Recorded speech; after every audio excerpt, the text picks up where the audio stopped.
आज हम सब गए माँ बीबरानी के मंदिर में। राम राम जी, स्वस्थ रहो, मस्त रहो, अच्छे काम में व्यस्त रहो। कल शाम को ये नया एक्सपेरिमेंट कर रहे थे और खरबूजे का जूस बना रहे थे। हम सबसे भी पूछा तुम्हारे लिए बनाए, हम सब ने तो मना कर दिया, हम तो खरबूजा खा लेंगे। फिर इन्होंने अपने लिए बना लिया था, पता नहीं कैसा लगा, लेकिन एक्सप्रेशन तो अच्छा दिया था।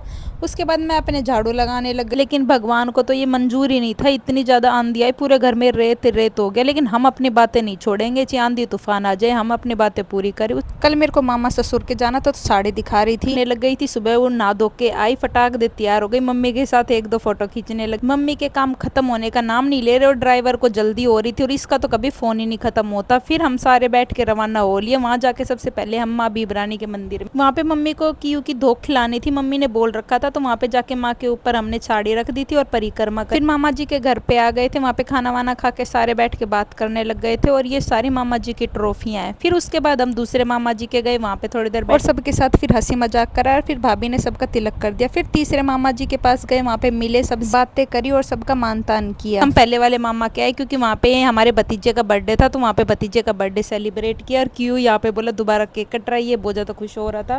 फिर अपनी अपनी बारी आती गई, केक खिलाते गए एक दूसरे के साथ। और क्यू तो अपने आप ही खाने लग गया था, किसी का वेट ही नहीं कर रहा था। फिर भाभी भी आके इसके खिलाए। फिर हमारे चलने का टाइम हो गया था, तो आशीर्वाद लेके और क्यू को गिफ्ट में ये फोटो फ्रेम मिला। अब मिलते हैं कल। आई होप आपको मेरे व्लॉग्स अच्छे लगे।